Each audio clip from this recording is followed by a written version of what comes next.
Yeah, it goes. Where do you focus on predominantly when it comes to social media, and how has it changed since '08? Oh gosh. So, I mean, back in '08, I thought I had to be everywhere. I think that that's probably the biggest difference of what I've learned today versus back then. I even like vividly remember checking, there were certain websites that would check if your username was available on like hundreds of different platforms, and then it would be a to-do list for me to go to those platforms, make my username, and then just have that be an extra distribution spot for my content.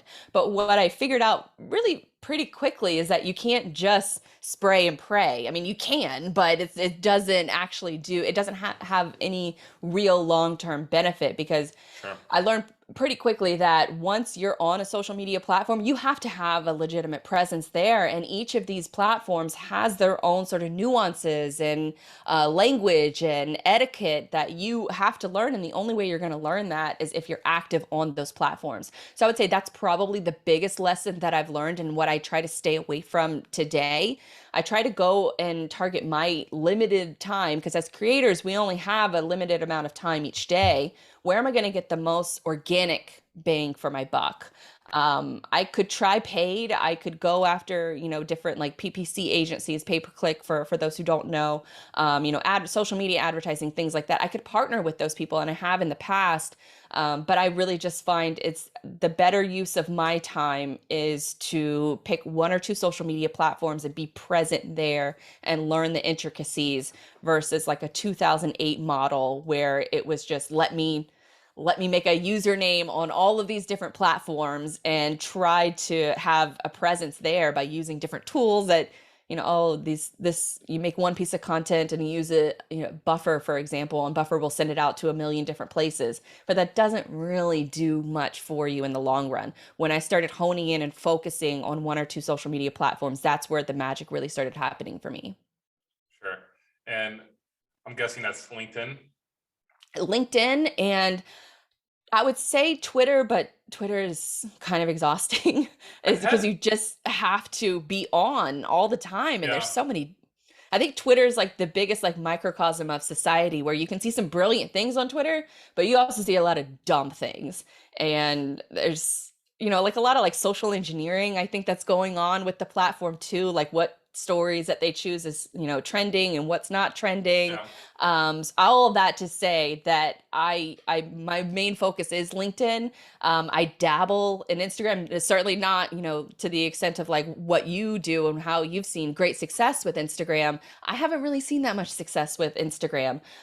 So I'm trying to focus my efforts on where I have the most organic bang for my buck, and that is LinkedIn, and then also TikTok to an extent. Okay. Yeah, like for me, like Instagram is just pure comedy. At least that's what at least for my posts that I have out there, they're all memes. Hmm. Or maybe some videos. Like yesterday, I put a video of a truck driver lighting up his company's truck. I'm not sure if you saw it, because he didn't get paid. And there's literally, I posted it yesterday. It's like I was shocked by it, and that's why it's got that shock value.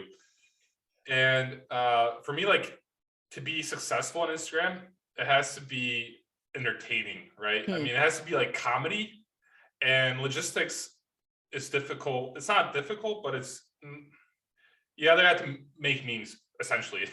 Yeah, because I mean, you've seen For obviously a Instagram. lot of really good success with it, but it's not as simple as like, oh, I'm going to make a meme today, because it actually has to be funny. So you have to Yeah. put like some kind of, you have the perspective, I think, from being in the industry, that you can make this kind of content. But if you went to like a marketing agency and tried to hire them to make memes for your company, you would face a very challenging and expensive road. Definitely. Whereas like you have experience within the industry, so I think that that's infinitely more valuable, and I think that that's why it translates so much better on Yeah. Instagram. And I think for me, Instagram just hasn't worked because of the style that of the content that I make. So I tend to more focus on just using it as a portfolio. So if somebody sees that I have an Instagram account, then they can kind of get like an eagle eye view of the kind of content to expect from me. Whereas like LinkedIn, I just feel like the shelf life is so much longer for my content on LinkedIn than it is really anywhere else. Because I can have a video that'll pop off and it'll pop, or even a text-based post that'll pop off on LinkedIn for weeks at a time. And that's unheard of versus any other social media platform. And I think it speaks to, I guess, that particular strength of LinkedIn, that if it does well, they're going to keep it around for a lot. LinkedIn is going to keep it around and show it in more people's feed for a lot longer. Yeah. And I've learned that because I actually joined, I made a FreightCaviar LinkedIn page back in October. And then I had 2 memes go viral on LinkedIn. One of them got over 3,000 reactions. Another one got like 2,000 reactions. And that really propelled also my Instagram, because in my LinkedIn feed, I have a banner where it says, follow us on Instagram at FreightCaviar. Smart. And so when I had like, I don't know how many thousands of people went on my LinkedIn page, some people would be redirected to Instagram. And I got this whole community, and it was funny because with one of them, it went like worldwide viral, where like people from all over the world in logistics were liking it. It was like, oh, wow. The one where the meme was with a sword, and it says, yesterday the truck broke down. I'm not sure if you remember that one. I do remember that one. Yeah, and then FreightWaves wanted me on the meme challenge after that meme. Like that was like crazy, what happened with that meme. But I had all these people from the European logistics market they started following me on Instagram, and now like they're reaching out to me. Like I'm talking to people from like Sender, from all these companies I really didn't know much about. And I'm actually gonna have an in-person interview next week where I talk to a Polish freight broker who works in the EU market. And we're going to go back and forth, kind of talking about the differences between the industry. Because for me, that's kind of interesting. I've always wondered what's the difference between a freight broker in America and Europe?